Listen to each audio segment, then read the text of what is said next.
कांग्रेस के नेता राहुल गांधी एक बार फिर देश के सामने एक्सपोज हो चुके हैं। राहुल गांधी हर बार मोदी सरकार को घेरने में नाकाम साबित हो रहे हैं। संसद में बजट सत्र के दौरान राहुल गांधी एक बयान पर हंगामा खड़ा कर चुके हैं। कांग्रेस नेता ने सरकार को घेरने के लिए पूर्व आर्मी चीफ मनोज मुकुंद नरवणे की अनपब्लिश्ड किताब का जिक्र किया, जिसमें अग्निपथ योजना और चीन सीमा विवाद का जिक्र है। राहुल गांधी ने अपने संबोधन में किताब के हवाले से कहा है कि इसमें प्रधानमंत्री नरेंद्र मोदी और रक्षा मंत्री राजनाथ सिंह का जिक्र किया गया है। गांधी ने यह भी कहा कि नरवणे जी ने ये कहा कि उनका संस्मरण है, सरकार उसे पब्लिश नहीं होने दे रही। नेता प्रतिपक्ष ने इसके आगे कहा कि नरवणे ने पीएम मोदी राजनाथ सिंह के बारे में बोला है। नेता प्रतिपक्ष राहुल गांधी ने इतना बोलते ही राजनाथ सिंह सहित कई बीजेपी सांसद विरोध में खड़े हो गए। रक्षा मंत्री ने कहा कि वो पुस्तक पब्लिश हुई ही नहीं। राहुल गांधी उस पुस्तक को पेश करना चाहते हैं। इसके बाद रक्षा मंत्री के समर्थन में गृह मंत्री अमित शाह ने कहा कि राहुल गांधी ने विवाद का निपटारा स्वयं कर दिया। उन्होंने खुद ही कह दिया कि पुस्तक प्रकाशित ही नहीं हुई है। जब पुस्तक प्रकाशित हुई ही नहीं तो उसका जिक्र सदन में कैसे हो सकता है। इसके साथ ही बीजेपी ने एक और खुलासा कर राहुल गांधी को बुरा फंसा दिया। क्या है खबर, बताते हैं आपको इस रिपोर्ट में। दर्शकों, संसद के बजट सत्र के चौथे दिन लोकसभा में उस समय जोरदार हंगामा देखने को मिला जब विपक्ष के नेता राहुल गांधी और रक्षा मंत्री राजनाथ सिंह के बीच डोकलाम मुद्दे को लेकर तीखी बहस हो गई। सदन में एक पूर्व सेना प्रमुख के संस्मरण के मसौदे के कुछ अंश पढ़ने की कोशिश की, जिस पर रक्षा मंत्री राजनाथ सिंह और गृह मंत्री अमित शाह ने विरोध जताया।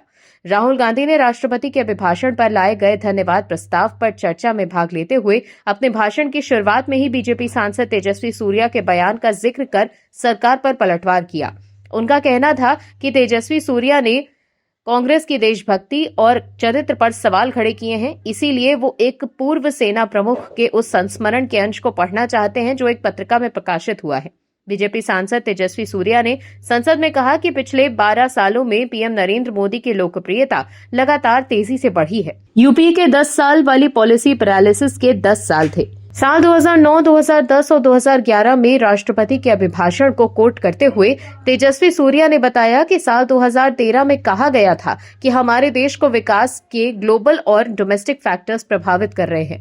आज सभी चुनौतियों के बावजूद हमारा देश दुनिया में सबसे तेजी से विकास कर रहा है। यूपीए के समय राष्ट्रपति अभिभाषणों में आंतरिक सुरक्षा की बात होती थी। तेजस्वी सूर्या ने आंकड़े पेश करते हुए कहा कि यूपीए सरकार ने आतंकवाद से निपटने के लिए कुछ नहीं किया, जबकि मोदी सरकार ने सैन्य हमलों से जवाबी कार्रवाई की है।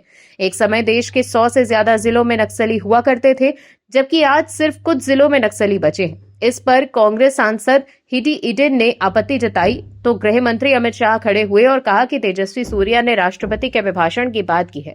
सूर्या ने इन्हीं आरोपों पर लोकसभा में राहुल गांधी ने कहा कि इनका जवाब तो देना होगा और फिर हंगामा शुरू हो गया। इसके बाद कांग्रेस सांसद राहुल गांधी ने पूर्व आर्मी चीफ एमएन नरवणे की किताब का कोट पढ़ना चाहा, जिसके बाद सदन में सत्ता पक्ष और कांग्रेस के सदस्यों के बीच तीखी नोकझोंक और हंगामा देखने को मिला। लोकसभा अध्यक्ष ओम बिरला ने कांग्रेस नेता से कई बार ये अपील की कि वो पुस्तक या किसी पत्रिका को सदन में कोट नहीं कर सकते। हालांकि राहुल गांधी ने पूर्व सेना प्रमुख का हवाला देते हुए चीन के साथ भारत के सैन्य तनाव का विषय उठाने का प्रयास किया और दावा किया कि पूर्व सेना प्रमुख नरवणे ने पीएम नरेंद्र मोदी और रक्षा मंत्री राजनाथ सिंह के चरित्र के बारे में भी बताया है। राजनाथ सिंह ने राहुल गांधी पर सदन को गुमराह करने का प्रयास करने का आरोप लगाया। राजनाथ सिंह ने सवाल उठाया कि नेता प्रतिपक्ष को बताना चाहिए कि वो जिस पुस्तक का उल्लेख कर रहे हैं वो प्रकाशित हुई भी है या नहीं। गृह मंत्री अमित शाह ने भी कहा कि सदन में पुस्तक और पत्रिका में प्रकाशित बातों को नहीं रखा जा सकता और नेता प्रतिपक्ष को व्यवस्था का पालन करना ही चाहिए। वहीं दूसरी तरफ बीजेपी की ओर से एमएन नरवणे की ओर से दिए गए बयान का वीडियो सोशल मीडिया पर साझा किया गया। बीजेपी की ओर से जो वीडियो शेयर किया गया उसमें पूर्व सेना प्रमुख जनरल एमएन नरवणे ने स्पष्ट कहा कि भूमि का 1 इंच भी खोया नहीं है, हम ठीक वहीं हैं जहां हम थे। ऐसे में इस मुद्दे पर भी राहुल गांधी खुद ही एक्सपोज हो चुके हैं। Bureau report OMH news. आप दर्शकों से विनम्र निवेदन है कि चैनल को सब्सक्राइब जरूर करें